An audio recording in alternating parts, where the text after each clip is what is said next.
हाँ, तो तेज बहादुर सिंह जी, मैं शत्रुघ्न पांडे बात कर रहा था आपसे। मैं जी जानना भैया। चाहता हूँ, आपके ऊपर सुनने में आया है कि केस दर्ज हुआ है, एसटी एससी एक्ट के तहत प्रकरण दर्ज हुआ है। असल में मामला क्या है, बताएंगे क्या कुछ मुझे? जी भैया, हमें तो ये जानकारी मिली, थाना से ही जानकारी मिली कि आपके ऊपर कलम से लूटपाट या एफसी और ये दुनियादारी हो गया, कोई इंद्रभान प्रजापति के नाम से है। जबकि हम्म। मैं संबंधित व्यक्ति को जानता भी नहीं, कहाँ है कौन है। और जिस दिन डेट की बात घटना बताई जा रही है, 15 तारीख या 16 तारीख या मतलब 14 तारीख, तो मैं न भैंसराहा किसी प्रकार के गया भी नहीं था। और हम्म।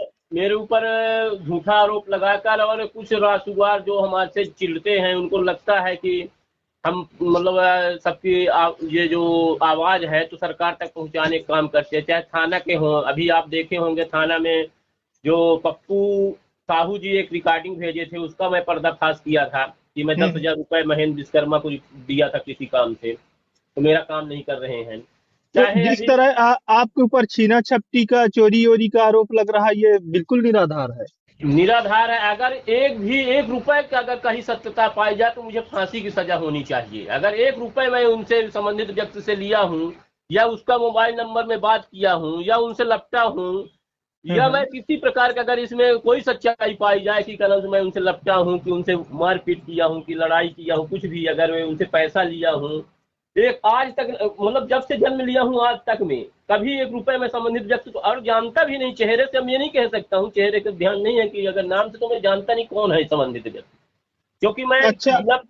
जी। अच्छा, आपको क्या यही ये लग रहा है कि कहीं ना कहीं आप समाज के पीड़ित लोगों की आवाज उठाते हैं, और आईना दिखाने का काम कर रहे हैं, सरकार से सवाल पूछने का काम कर रहे हैं, इसीलिए कहीं ना कहीं जलन और ईर्ष्या भावना से तो ये प्रकरण दर्ज नहीं कराया गया है? देखिए, ये 100% सही है, क्योंकि जो गरीब हैं उनकी कलम से रिपोर्ट लिखी नहीं जा रही। रामपुर नैकिन थाना में इस समय जितना भ्रष्टाचार है, अभी डिठौरा में आप देखे होंगे, कई मैं बालू तस्करों की वीडियो फोटो भी मैं फेसबुक के माध्यम से और समाचार पत्र के माध्यम से उजागर किया हूँ।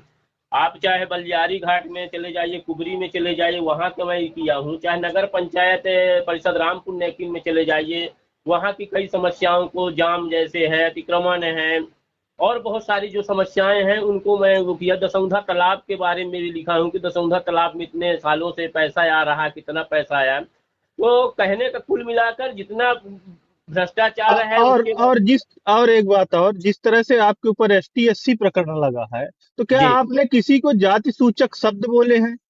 मैं किसी को जात सूचक शब्द नहीं बोला हूँ, और ना किसी को मतलब लड़ाई दंगा किया हूँ, ना किसी प्रकार के, ये एक भी परसेंट सही नहीं है। इसको टीआई साहब या जो संबंधित हमारा रिपोर्ट दर्ज किए, ये नहीं समझे कि एक बार कलम से इसको उस संबंधित व्यक्ति से जो भी लेकर आया था, जिस व्यक्ति को, उससे सही तरीके से पूछताछ किया जाए। तो मतलब एसटी एससी एक्ट भी निराधार है, आपको फंसाने का प्रयास किया जा रहा है, और ये वसूली का, कहीं ना कहीं आपको लग रहा है ये वसूली का वो बनाया जा रहा है, हथियार। नहीं, हथियार इसलिए बनाया जा रहा है मुझे दबाने का। जब जब देश में या नहीं, क्षेत्र तो में आप ऐसे। आप एक बात और जाननी चाहिए कि एसटी जी। एससी एक्ट के प्रकरण में जैसे ही गिरफ्तारी होगी, और तो उस व्यक्ति को, संबंधित व्यक्ति को जिसने एफआईआर दर्ज कराया होगा, उसको मुआवजा मिलेगा। तो जी। एक ये भी प्रकरण होता है कि बिना मतलब में आपको फंसाना, दूसरी तरफ पैसे कमाने का एक जरिया भी है एसटी एससी एक्ट। जी। जी।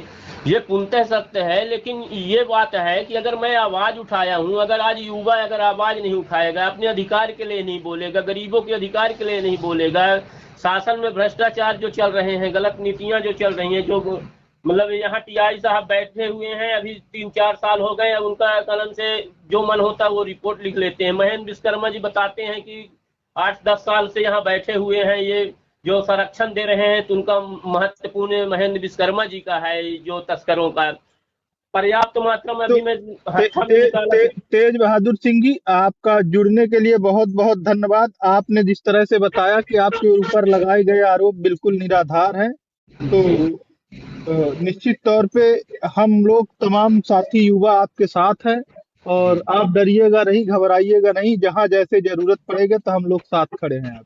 धन्यवाद भैया, सब आपका, सब लोगों का आशीर्वाद बना रहे। धन्यवाद।